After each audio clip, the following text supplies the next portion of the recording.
Hello guys! Hello! This is for Sagittarius. Sagittarius, welcome dito sa aking channel, Kapalaran 888. Welcome guys. Alamin natin kung anong messages, vibration, gabay energy para sa lahat ng Sagittarius. General reading, so I hope na makaresonate kayo.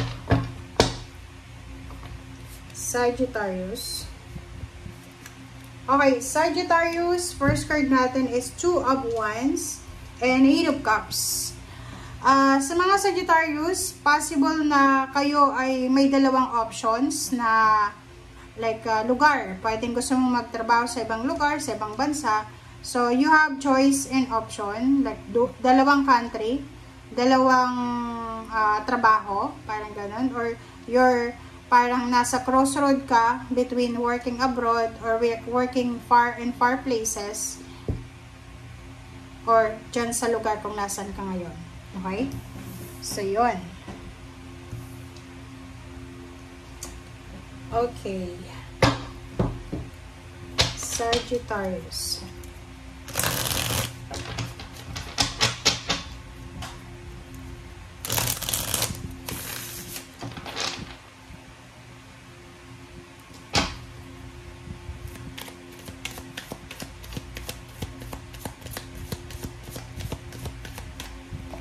Alright, so Page of Air.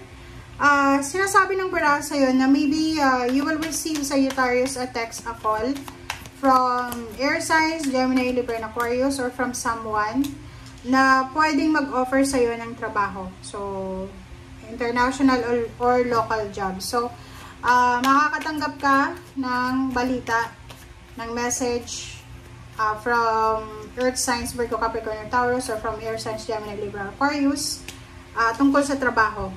So, there's a job opening, opportunity, or financial resources na i-offer sa'yo ang universe.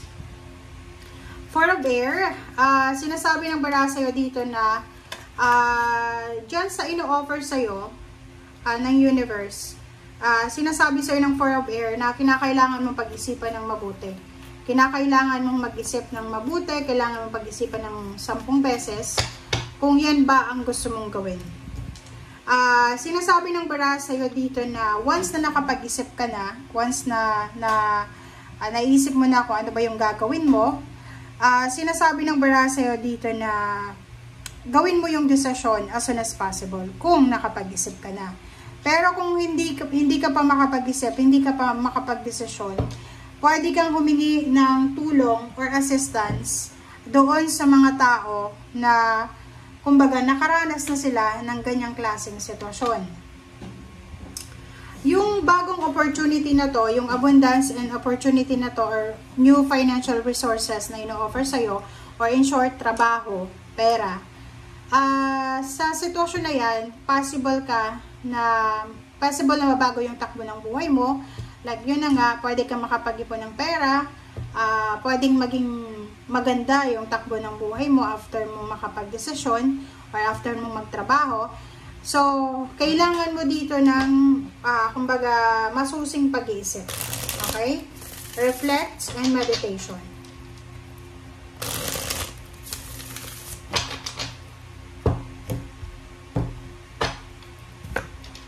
Okay.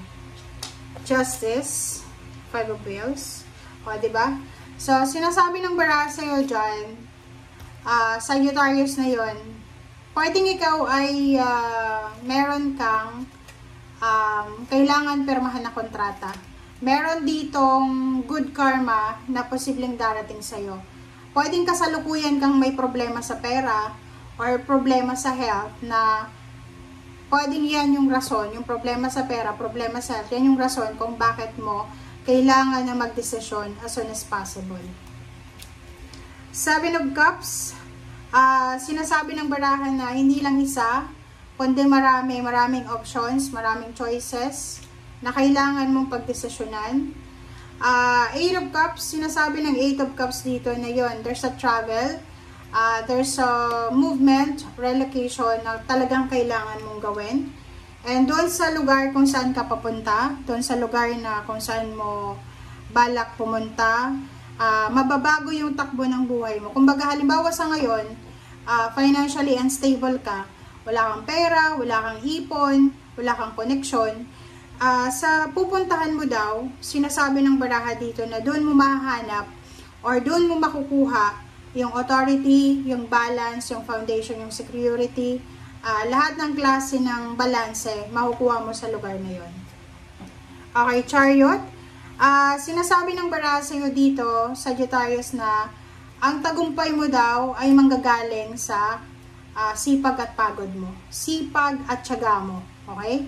Hindi makukuha sa loto, hindi makukuha sa kung ano man na chance of winning. Makukuha mo yan sa pamamagitan ng pagta-travel, paglilipat ng location, paghahanap ng trabaho sa mas magandang lugar. Mahahanap mo siya, magta-transform yung buhay mo sa mas magandang lugar. Okay, 3 of Swords and 4 of Wheels. So, dalawa yung 4 of Wheels mo.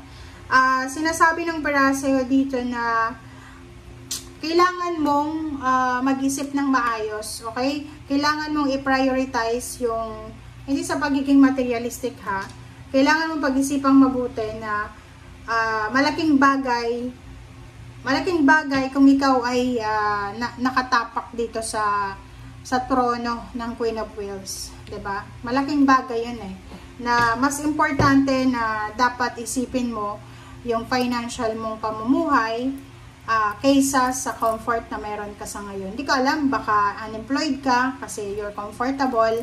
Ay, hindi ko alam kung ano yung situation mo kasi wala naman sinasabi dito. Ang sinasabi dito is yung future na mangyayari.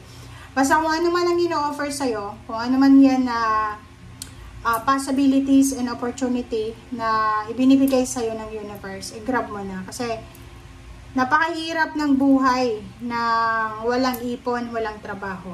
Okay?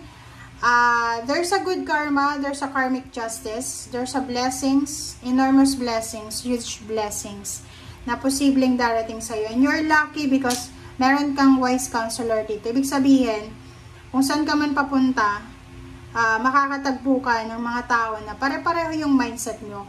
Halimbawa, kung plano mong makapag-ipon, makapagpundar, yung mga tao na makakasalamuha mo doon sa lugar na yon, ganun din. Ganun din yung plano nila sa buhay. So, nasa tama kang tao, nasa tama kang direksyon, nasa tama kang lugar. Diba? Kasi kung, halimbawa, marami kang plano sa buhay, tapos yung napuntahan mo, ang iniisip is puro bisyo, puro illegal, puro masasama, hindi maganda. So, dito sa baraha mo, maganda to kasi sinasabi sa'yo na kung saan ka man papunta, siguradong sigurado na makukuha mo yung Chariot. Yung Chariot dito is hard-earned success. Pinaghirapan, pinagpaguran na tagumpay. Okay? Thank you guys for watching. Bye!